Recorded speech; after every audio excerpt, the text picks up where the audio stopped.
And that has mostly to do with the power supply, not the actual amplification. A lot of people think Class D means digital amplification. No, that is not the case whatsoever. Hey guys, welcome back for another video. This is actually the start of what's going to be a very exciting, at least for me, I hope for you, entertaining and useful series on some equipment that's in from a company called ACURUS. Now, it's a small world. The only reason I have this stuff in here is because of Cigar Obsession. The CEO of the company is a cigar guy, and he'd been watching me for years on Cigar Obsession, and just recently found one of my Dirac videos on guy stuff and figured out that home theater is another one of my hobbies. So we got together, talked things out. He figured out what was in my system, saw that I had a bunch of Dirac videos, and by the way, I am 100% ecstatic with my current system. Got a JBL STP55 through a big monolith amp, awesome Polk LSIM speakers, just absolutely in love with my system. Everything is customized and perfect. And he said, hold my beer. We think we got a lot better stuff. Have fun. So they literally just shipped me a stack of boxes here. I've got a Muse 16-channel processor, very comparable, at least core feature-wise, to what I have in my JBL. 2 of their M8 Class D top-of-the-line amplifiers, a little bit more power to my main channels than I'm currently running through my monolith, and a lot more power for what I'm running to all my surround and Atmos speakers. And most interestingly to me, their full dealer calibration and measurement setup, which is unlike anything else in the industry. They use a proprietary room correction system just for them, just for their equipment. Because it's dealer only, that means this hardware that I have here, and I'm going to show you guys in a lot of videos, is done by the dealer for the customers. At this level of higher end processors and amps and everything, this kind of equipment is not only sold through dealers, but usually installed by dealers, and they're serviced by dealers, and they take care of the calibration for their customer base and all of that kind of good stuff. So it's not exactly what probably most of you watching are used to if you're using any kind of receiver or lower end processors where you do the measurements yourself. Maybe you get a UMIC 1 and you go through RU, or you go through Dirac or ARC or any of that other kind of stuff that is consumer based and consumer friendly, at least for the most part. But I'm going to be playing with it. They want me to run it through the gamut, and we're going to be comparing directly to Dirac to my results here. We're going to be just seeing what I get. And I'm also very interested in 2-channel performance.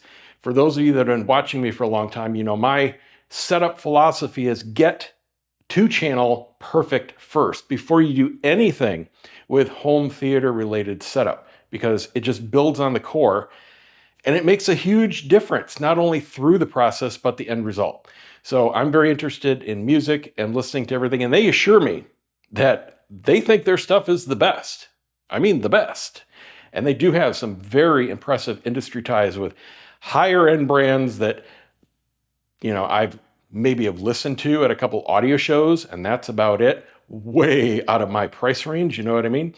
And make no mistake, this stuff is high end. It is expensive. Not the most expensive, however. There are a few things that can top it, but it's definitely up there. And a note about things that are dealer only. If you're going to see videos about this kind of stuff, probably on some other channels, you're going to see prices mentioned and flashed. These are MSRP prices, and this goes for anything that is sold through a dealer.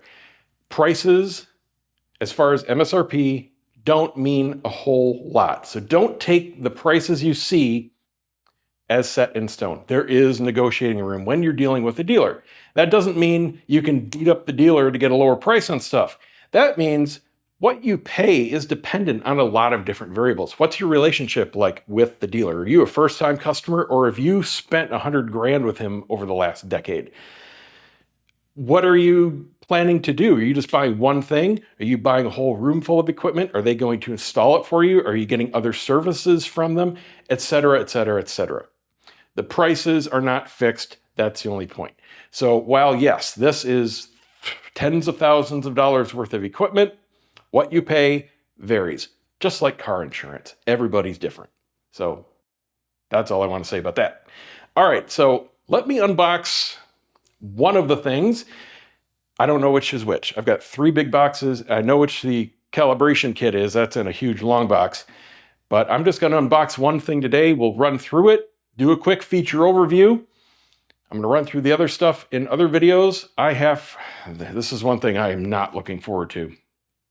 I have my rack completely customized, right? I mean, everything's laid out.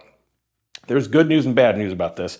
I have to completely dismantle it to get in there just to start unplugging stuff and moving stuff around. Not looking forward to that. However, the silver lining is there are some things that I've been wanting to do in there now for years, and I haven't because it's such a big thing. Oh, and I do need to say, obviously, they sent all this stuff in. It's in for long-term loan. I didn't purchase it. No freaking way could I afford that.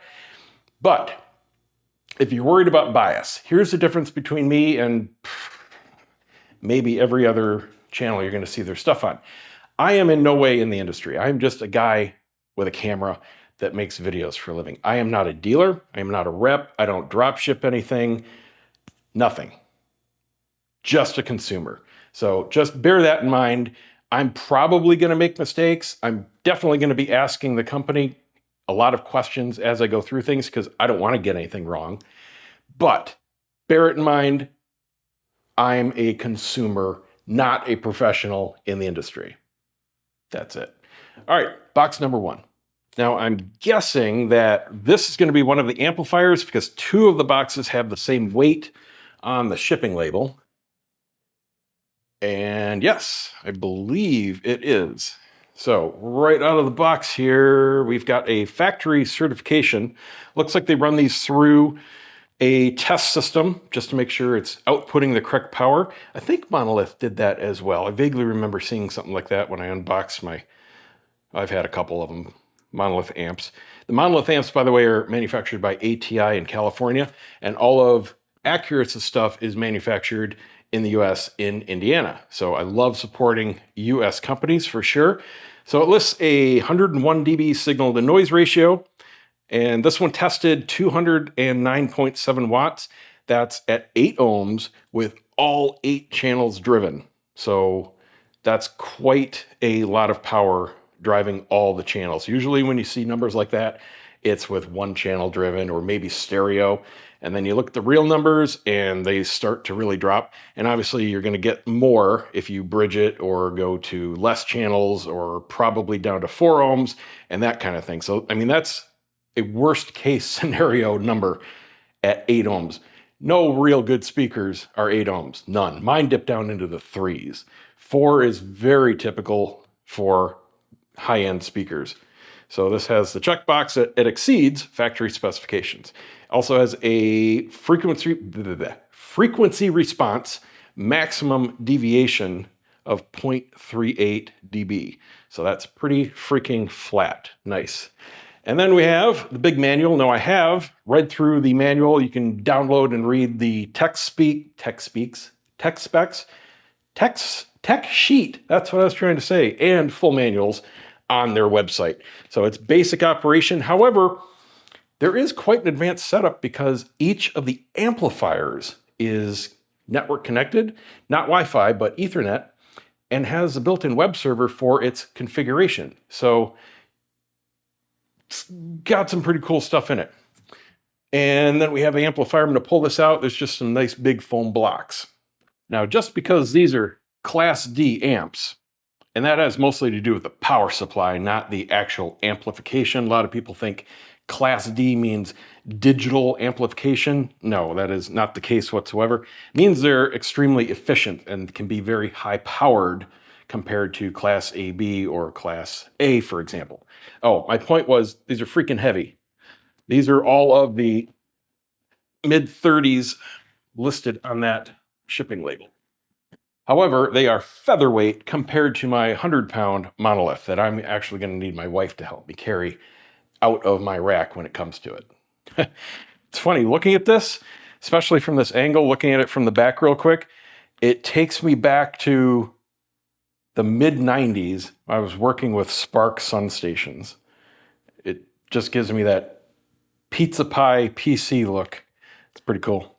So as you can see, the front is very clean. We've got a power switch right here, and that is electronic.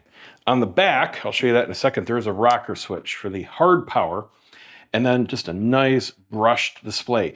You can also see that they included the optional rack ears if you do care to mount them. There are also feet that come standard on it, and I'm going to imagine they're going to be here in these accessory boxes, which I'm going to open right now.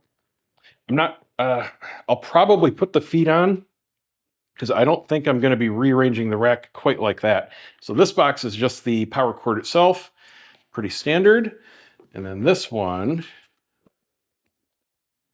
does not have the feet. All right, so they didn't ship me any feet. I guess I will just be putting it either on the rack or on little feet of my own. These are called Phoenix connectors, and I knew these were coming. I'm not a fan. This is how the speaker wire connects to the unit. Let me flip this around to show you. Before I do that, I just want to note that all venting for the amps are on the sides of the unit, nothing on the top and bottom, so you can fully stack these in your system with no detriment to cooling. You just need to keep a little space on the left and the right. That's it. So here you can see the power cord plug-in, the fuse, and the hard rocker switch. When you do make any kind of connections, make sure that you turn that rocker switch off before you're unplugging or plugging anything in. All of the inputs are XLR balanced. There are no RCA inputs.